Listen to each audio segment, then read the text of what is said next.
SBI mutual fund और आदित्य बिरला सन life mutual fund ने कई म्यूचुअल फंड स्कीम्स के नाम जो हैं अब अपने बदल दिए हैं। सेबी ने इन चीज़ों को लेकर कुछ टाइम पहले कुछ एक नोटिफिकेशन भी जारी किया था। सवाल है कि आखिर इन स्कीम्स के नाम बदलने की जरूरत पड़ी क्यों? क्या ये सिर्फ नाम का चेंज हमें समझना चाहिए निवेशक होने के तौर पे, या फंड की कैटेगरी और स्ट्रैटेजी में भी कोई बदलाव होगा? इस बदलाव का निवेशकों पर क्या असर पड़ेगा? जितेंद्र सर से चलिए हम लोग समझते हैं। सर, सबसे पहले तो मेरा ये सवाल कि एसबीआई म्यूचुअल फंड और एबीएसएल आदित्य बिरला सन लाइफ म्यूचुअल फंड ने एक साथ कई स्कीम्स के नाम बदल दिए। क्या जरूरत पड़ी स्कीम्स के नाम इस तरीके से एकदम से बदलने की, या फिर जो सेबी का वो एक मैंडेट, एक नोटिफिकेशन आया था, उसी के बेसिस पर हो रहा है? देखिए, ये उसी के बेसिस पे हो रहा है। जो सेबी ने मैंडेट किया था वो कैटेगराइजेशन और रैशनलाइजेशन किया था, और ये बोला गया था कि आपका जो नाम है वो आपके फंड के ऑब्जेक्टिव को दर्शाना चाहिए।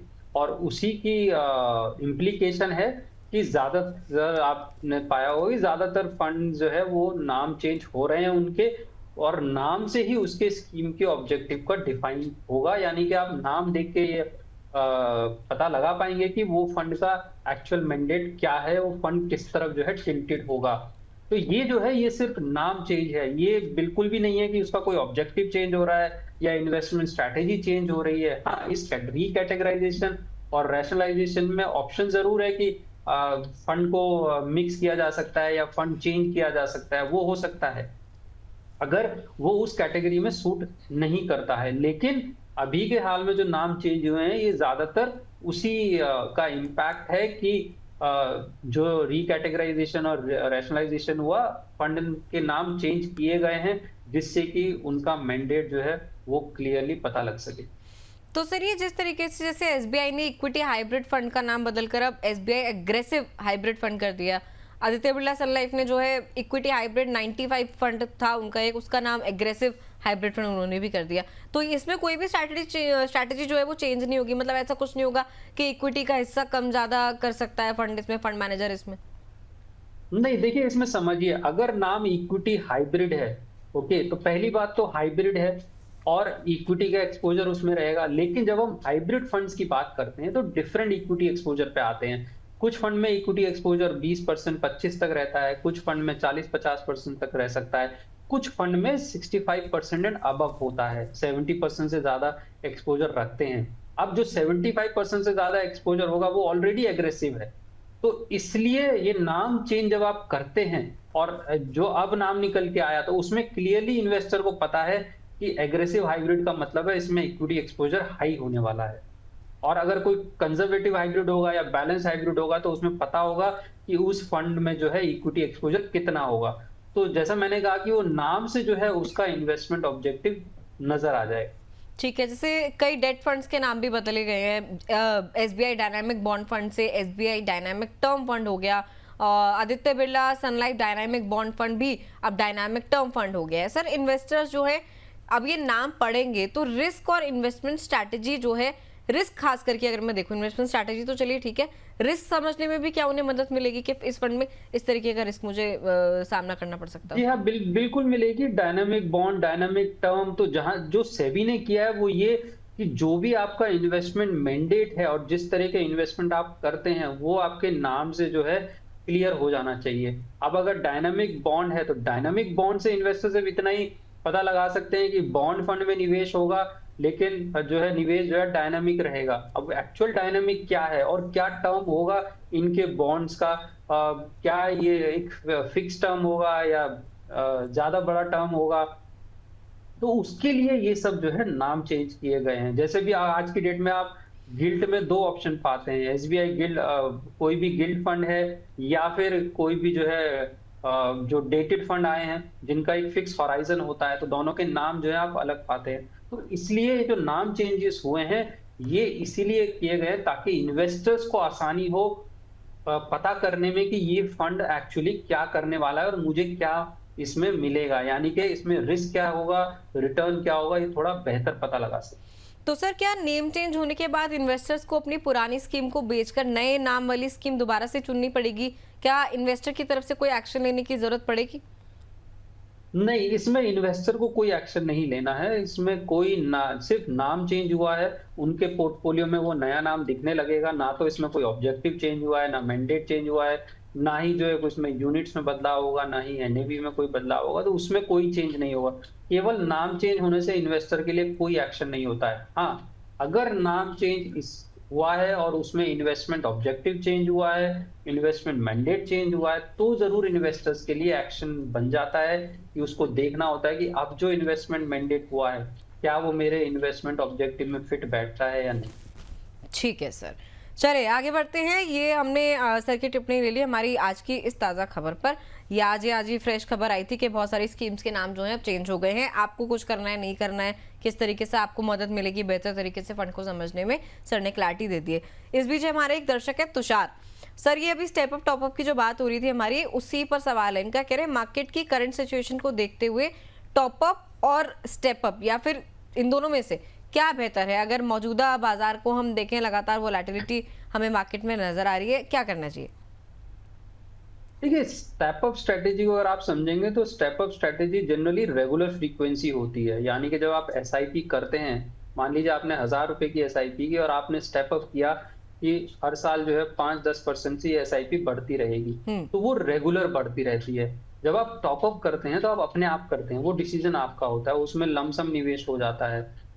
तो अब दोनों में कौन सी बेहतर है? दोनों ही ठीक है, इनमें से कोई ऐसा नहीं है कि दोनों बेहतर है। डिपेंड करता है कि आपके पास फंड्स किस तरीके से आते हैं। तो ये जो तुषार है सर, तब ये जो तुषार है, माफ कीजिएगा आपको बीच में रोक रही हूँ, ये जब भी मार्केट डाउन जाता है तो ये कह रहे हैं कि 4 से 5% मार्केट डाउन पर लमसम पैसा डाल देते हैं, टॉप अप कर देते हैं। ठीक स्ट्रैटेजी ठीक कर रहे हैं, मतलब इसी तरीके से कंटिन्यू कर सकते हैं। सही कर रहे हैं, बिल्कुल सही कर रहे हैं। आपके पास लमसम है, मार्केट डाउन गया, आपने पे जो पैसा निवेश कर दिया। तो अब देखिए, स्टेप अप आप तब अपनाते हैं जब आपको पता है कि आपका रेगुलर सेविंग जो है वो बढ़ने वाला है। और तो जो आप स्टेप अप जो है आप कर लेते हैं, जहां पे आपको चिंता करने की जरूरत नहीं है, क्योंकि जब आप एसआईपी करते हैं और स्टेप अप करते हैं तो वो ऑटो डेबिट अपने आप हो जाता है। टॉप अप में क्या करते हैं कि आप खुद से निवेश करते हैं। तो अगर ये टॉप अप कर रहे हैं तो वो भी अच्छा है। अगर इनको लगता है कि मैं हर बार ये डिसीजन नहीं ले सकता और एक रेगुलर फ्रीक्वेंसी पे अपने आप पैसा जो है वो इंक्रीज हो जाना चाहिए मेरे कॉन्ट्रीब्यूशन में, तो उसके लिए फिर स्टेप अप अप्रोच ज्यादा अच्छी है। ठीक है सर, चलिए मिड कैप पर क्योंकि हमारी बातचीत हो रही थी शुरुआत से, सर कितने साल का इन्वेस्टमेंट होराइजन अगर हमारे इन्वेस्टर्स का हो तो वो मिड कैप में एसआईपी करने पर विचार करें? अगर उतने का नहीं है होराइजन, उतना टाइम नहीं है इन्वेस्टमेंट करने के लिए, तो फिर मिड कैप को इग्नोर कर दें? देखिए, मिड कैप में अगर आपको एंटर करना है और मिड कैप में आपको निवेश करना है तो एटलीस्ट 10 से 13 साल का होराइजन आपका होना जरूरी है। उससे कम जहां पे लोग सोचते हैं 7 साल के लिए कर लूं, 8 साल के लिए कर लूं, तो मुझे लगता है फिर मिड कैप जो है ज्यादा वॉलेटाइल हो जाता है। तो एटलीस्ट 10 से 13 साल आपका होराइजन होना चाहिए जब भी आप मिड कैप में एसआईपी का सोचते हैं। और एसआईपी जब भी आप करते हैं, देखिए इन्वेस्टर को लगता है कि एसआईपी आज शुरू कर दी तो 1 साल के अंदर रिटर्न दिखना शुरू हो जाएगा। ये नहीं होता है। एसआईपी एक टाइम लेती है आपको रिटर्न दिखाने के लिए। आपके एक्चुअल आपको ऑब्जेक्टिव जो है या एक्चुअल आपको बेनिफिट देखने के लिए आपको 4 से 5 साल लग जाते हैं। तो जब भी मिड कैप खासकर अगर आप निवेश करना चाहते हैं, एटलीस्ट 10 से 13 साल का होराइजन इज रिक्वायर्ड। उससे कम होराइजन पे मैं सलाह नहीं देता हूँ इस कैटेगरी में निवेश करने के लिए। ठीक है सर, मिड कैप में 10 से 13 साल और अगर सर स्मॉल कैप जैसी कैटेगरी है, फिर उसमें कितने साल का टाइम होराइजन जो है कम से कम रखें लीस्ट? जितनी ज्यादा वोलेटाइल कैटेगरी होगी उतना आपका मिनिमम होराइजन पीरियड बढ़ जाता है। स्मॉल कैप ज्यादा वोलेटाइल है तो small cap at least 13 to 15 years, 13 से 15 साल मिनिमम। तो इसलिए जितनी ज्यादा वोलेटाइल कैटेगरी होगी बढ़ेगा, उतना ही आपका मिनिमम होराइजन लंबा होना चाहिए। क्योंकि वोलेटिलिटी जब भी आएगी तो आपका जो कैटेगरी ज्यादा वोलेटाइल कैटेगरी है ज्यादा डाउन आएगा। ज्यादा डाउन आएगा तो रिकवरी में आपको तो ज्यादा टाइम लग सकता है, जल्दी भी रिकवर हो सकता है। लेकिन ज्यादा डाउनफॉल और अब मल्टीपल टाइम्स आप देख सकते हैं, तो एटलीस्ट स्मॉल कैप्स 13 से 15 साल आपका होराइजन मिनिमम होना चाहिए। और लार्ज कैप में सर 5 से 7 साल अगर किसी को निवेश करना है तो क्या लार्ज कैप को चुनाव करा जा सकता है? नहीं, देखिए लार्ज कैप भी end of the day equity category है। 7 से 10 साल मिनिमम आपका होराइजन तो होना चाहिए निवेश करने के लिए। 5 साल के लिए मैं एडवाइज नहीं करता हूँ कि आप प्योर इक्विटी फंड में जाएं। उसके लिए दूसरी कैटेगरीज हैं, हाइब्रिड कैटेगरीज हैं जो ज्यादा बेहतर हैं। तो इसलिए प्योर इक्विटी में जाना है। देखिए अब प्योर इक्विटी पे आ जाते हैं। अगर प्योर इक्विटी जाना है तो एटलीस्ट 7 से 10 साल का होराइजन आपको चाहिए। 7 से 10 साल चाहिए। और अगर सर 7 से कम है तो हाइब्रिड में किस तरीके की कैटेगरी जो है थोड़ा सा उन्हें कंसिडर कर सकते हैं इन्वेस्टर हमारे? वो डिपेंड करता है। बहुत से इन्वेस्टर्स जो है नहीं कंफर्टेबल होते हैं इक्विटी में, तो हाइब्रिड में अभी हम बात कर ही रहे थे, एग्रेसिव है, कंजर्वेटिव हाइब्रिड फंड्स होते हैं, वो कैटेगरीज हो जाती हैं। अब डिपेंडिंग क्या होराइजन है, देखिए यहाँ पे 7 साल से कम का ये मतलब नहीं है मैं 2 या 3 साल के लिए इनको जो प्रेफर कर लूँ। हम 5 से 7 साल का होराइजन की बात करें तो वहाँ पे थोड़ा डेट का जिसमें ज्यादा एक्सपोजर हो और थोड़ा इक्विटी एक्सपोजर के साथ हो, तो वो कैटेगरीज आपकी जो है बेहतर हो जाती है। ठीक है सर। हमारे एक व्यूअर हैं कार्तिक पटेल। कार्तिक पटेल जी को बता दें, कार्तिक जी आपने जो सवाल लिखा है ना अपना कि पराग पारिक फ्लेक्सी कैप से आउट हो गया हूँ, स्मॉल कैप में लमसम निवेश कर सकता हूँ क्या, 1.25 लाख रुपए का। कृपया साथ में डिटेल दे दीजिए। एक तो कि आपकी उम्र कितनी है, निवेश कर रहे हैं तो किस गोल से कर रहे हैं, कितने साल के लिए आप अगर स्मॉल कैप में पैसे डाल रहे हैं तो आप डालना चाहते हैं। 2-3 चीज़ों पर क्लैरिटी दे दीजिए आप कमेंट्स में ही, उसके बाद जो है आपका सवाल हम पिक कर लेंगे। अच्छा सर, मिड कैप कैटेगरी में एक चीज़ और मुझे आपसे पूछनी थी कि अगर ऐसा इन्वेस्टर है जिसका रिस्क एपेटाइट तो अच्छा है, कह रहा है कि मैं रिस्क ले सकता हूँ, पैसे की शॉर्ट टर्म में ज़रूरत नहीं पड़ेगी मुझे, लेकिन जो इन्वेस्टमेंट का टाइम होराइजन है वो थोड़ा सा कम है, वो शॉर्ट टर्म का है, तब भी क्या उसे अवॉइड ही करना चाहिए, हालांकि है वो एग्रेसिव?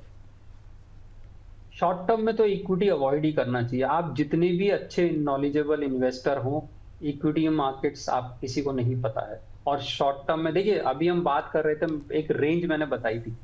अगर आप थोड़ा हिस्टोरिकल अगर आप देखेंगे तो इक्विटी मार्केट किस तरीके से बिहेव करता है कि अगर आपने शॉर्ट होराइजन लिया हुआ है तो जो आपकी रिटर्न रेंज है वो -70 100 से ओके और +150 तक हो सकती है। इस रेंज में आप कितना कंफर्टेबल हैं। अगर आप लॉन्ग टर्म चले जाते हैं 10 ईयर प्लस, तो मे बी जो है +2 से लेकर 13-15% आपकी रेंज हो जाती है रिटर्न कमाने की। तो ये जो रेंज है, तो ये जो शॉर्ट टर्म की रेंज है, इसमें आप कहाँ होंगे आपको नहीं पता है। और जब आपको पता नहीं है तो वो रिस्क फैक्टर उतना ही है, यानी कि आपको कैपिटल लॉस भी हो सकता है। तो इसलिए शॉर्ट टर्म में इक्विटी मार्केट्स में नहीं एंटर करना चाहिए। अगर आपको इक्विटी मार्केट्स में एंटर करना है तो लॉन्ग टर्म व्यू लेके ही चलना चाहिए, जिससे कि आप वो जो रिटर्न आप देख रहे हैं वो आप कमा सकें और कंपाउंडिंग का बेनिफिट ले सकें। ठीक है क्योंकि सर। वेल्थ क्रिएशन की बात करते हैं, वेल्थ क्रिएशन तो लॉन्ग टर्म में ही आएगा ना कंपाउंडिंग होके, शॉर्ट टर्म में तो वेल्थ क्रिएशन नहीं आएगा। शॉर्ट टर्म में तो जैसे मैंने बताया वो रिटर्न रेंज है, आपको नहीं पता है आप कहाँ फिट होंगे इसमें या आपको कितना मिलेगा। ठीक है सर। चलिए, कार्तिक जी ने अपनी थोड़ी सी डिटेल्स भेज दी है। सर, ये कार्तिक पटेल जो हमारे व्यूअर हैं जिनका भी मैंने जिक्र किया, पराग पारिक फ्लेक्सी कैप से बहुत ज़्यादा पेशेंस से रख नहीं पाए, बाहर आ गए हैं। अब ये स्मॉल कैप फंड में पैसे डालना चाह रहे हैं, 1.25 लाख रुपए के आसपास इनके पास है, 1,25,000 जो ये डिप्लॉय करना चाहते हैं। 34 साल इनकी एज है, 15 साल के लिए ये पैसा जो है लगाना चाहते हैं। क्या ये ठीक करेंगे अगर किसी स्मॉल कैप फंड में जो है इस 1.25 लाख रुपए को स्टैगर मैनर में या एक मुश्त जो है डाल देंगे? तो अगर डालें तो कैसे डालें, ये भी आप बता दीजिए। पहली बात तो ये बड़ा ही ड्रास्टिक रिस्क एपेटाइट चेंज है। सडनली फ्लेक्सी कैप से निकलकर मैं स्मॉल कैप में आ गया, जो सबसे ज्यादा वोलेटाइल कैटेगरी है। तो मैं क्यों आया, क्या जरूरत है? केवल रिटर्न क्राइटेरिया है तो फिर तो निवेश गलत है। अगर मैं रिटर्न ही क्राइटेरिया देख रहा हूँ कि फ्लेक्सी कैप में रिटर्न नहीं दिया, बट अब रिटर्न में देखता हूँ तो स्मॉल कैप में सबसे ज्यादा रिटर्न दिखाई दे रहे हैं, तो स्मॉल कैप में क्यों ना मैं निवेश करूं। तो अगर केवल रिटर्न क्राइटेरिया है तो बहुत ही गलत निर्णय होगा। क्योंकि अगर रिटर्न के बेस पे फ्लेक्सी कैप से निकल गए तो आप अंदाजा लगाइए कि स्मॉल कैप में जब वो वोलेटाइल पीरियड होगा और उसमें जो रिटर्न दिखाई देगा तो उसमें पैनिक सिचुएशन कितनी जल्दी बनेगी। तो पहली बात तो इनको क्लियर करना चाहिए अपना ऑब्जेक्टिव क्या अचीव करना चाहते हैं, और रिस्क एपेटाइट आपको इनको अपना क्लियर करना चाहिए, क्योंकि यहाँ पे तो बहुत ड्रास्टिक चेंज है रिस्क एपेटाइट में। और मैं जनरली सजेस्ट नहीं करता कि ऐसे ड्रास्टिक चेंजेस आपको करने चाहिए। एक पोर्टफोलियो बनाइए, उस पोर्टफोलियो में एक्सपोजर डिफाइन कीजिए, उस एक्सपोजर में फिर आप अपने जो है फंड्स को फिट कीजिए। वो एक्सपोजर अगर आप उस तरह का पोर्टफोलियो बनाएंगे तो आपको ये जो निर्णय अभी दिया ये लेने की जरूरत नहीं पड़ेगी, जहां पे कि आप केवल रिटर्न के पीछे भाग रहे हैं। लेकिन अब तो सर हो गया, चलिए जो भी हुआ, इन्होंने पैसे निकाल लिए अपने पराग पारिक फ्लेक्सी कैप से। अभी जो 1.25 लाख इनके हाथ में आया है, इसका क्या करें? अगर मान लीजिए ये सामने से नहीं पूछते कि स्मॉल कैप में डालना है, तो फिर आपकी क्या सलाह होती कि क्या करना चाहिए अब इस पैसे का? डाइवर्सिफाई कीजिए, 15 साल के लिए। डाइवर्सिफिकेशन पोर्टफोलियो में 15 साल के लिए भी डाइवर्सिफाइड पोर्टफोलियो रखिए। थोड़ा लार्ज कैप कीजिए, थोड़ा आप गोल्ड में एसेट एलोकेशन कीजिए, थोड़ा आप जो है मिड कैप में रख सकते हैं, स्मॉल कैप समझते हैं तभी एंटर कीजिए आप। तो वो डाइवर्सिफाइड पोर्टफोलियो मेंटेन कीजिए। यहाँ पे बात 10,000 या 1.25 लाख की नहीं है। यहाँ पे बात है कि आप क्या पोर्टफोलियो बना के चलना चाहिए। एक डाइवर्सिफाइड एफिशिएंट पोर्टफोलियो बना के चलेंगे तो आपकी रिस्क एपेटाइट के अकॉर्डिंग जो है वो अच्छा आपको दिखाई देगा अपना पोर्टफोलियो। और जब हम एसेट एलोकेशन की बात करते हैं तो हमने देखा है, और पिछले 5 सालों में ही हमने देखा है कि डिफरेंट एसेट क्लासेस ने कैसे इन्वेस्टर्स को बेनिफिट किया है। तो इसलिए एक फंड से दूसरे फंड में जाना, वो भी लेस वोलेटाइल से हाईएस्ट वोलेटाइल, वो तो बिल्कुल ही गलत सोच हो जाती है, क्योंकि वहां पे आप रिटर्न चेज कर रहे हैं। जब भी आप रिटर्न चेज करते हैं तब आप जो है कंपाउंडिंग बेनिफिट ले नहीं पाते हैं। तो इसलिए पैसा आया, अब आप एक पोर्टफोलियो बनाइए, एसेट एलोकेशन चूज कीजिए और उसके अकॉर्डिंग फिर आप निवेश कीजिए। मुझे लगता है वो ज्यादा एफिशिएंट स्ट्रेटेजी होगी। ठीक है सर। इन्होंने खैर और भी बहुत सारी चीज़ें जो है कमेंट में लिख दिए हैं। 25,000 रुपये की SIP है सर, स्मॉल कैप है, मिड कैप है, 18 लाख है। खैर ठीक है, अभी फिलहाल मेरे पास वक्त नहीं है कार्तिक जी। 58 हो चुके हैं, 4:58, 5 बजे तक की समय सीमा होती है हमारी। हो सके तो आप कल हमारे साथ जो है जुड़ जाइएगा कमेंट सेक्शन में। आज सर ने आपको बता दिया कि इस निकाले हुए पैसे का आप क्या कर सकते हैं, किस तरीके से डिप्लॉय कर सकते हैं। अगर आप SIP वाले पोर्टफोलियो पे जो है हमारे एक्सपर्ट की राय चाहते हैं तो आप कल हमारे साथ सिप के टिप में शाम को 4 बजे जो है जुड़ जाइएगा। फटाफट से सर की पोल पर टिप्पणी ले लेते हैं। आज का जो सर पोल था हमारा ऑडियंस के लिए, सवाल था उसमें, क्या SIP के लिए मिड कैप फंड्स जो हैं ज़्यादा सही हैं? हाँ, नहीं, पता नहीं, 3 ऑप्शन थे। सबसे ज़्यादा वोटिंग जो आई है 65% वोटिंग हाँ पर आई है। आप सर किस तरीके से देख रहे हैं इन्वेस्टर्स का, हमारे व्यूअर्स का माइंडसेट? क्या ठीक डायरेक्शन में जा रहे हैं? और अगर ठीक डायरेक्शन में जा रहे हैं तो स्टेप कैसे लेने हैं? मतलब मिड कैप में अगर जा भी रहे हैं, किस तरीके से आगे बढ़ें? देखिए, मैं ये तो नहीं बोलूंगा कि ज्यादा सही है। ठीक है, सही है, मिड कैप में SIP अच्छा है, आपके पोर्टफोलियो को एक एफिशिएंट बनाता है, आपके रिटर्न को एनहांस करता है। बट क्या लार्ज कैप के मुकाबले सही है या स्मॉल कैप के मुकाबले सही है, तो मैं वो कंपैरिजन नहीं करता, और मुझे नहीं लगता कि वो कंपैरिजन इन्वेस्टर्स को सोचना भी चाहिए।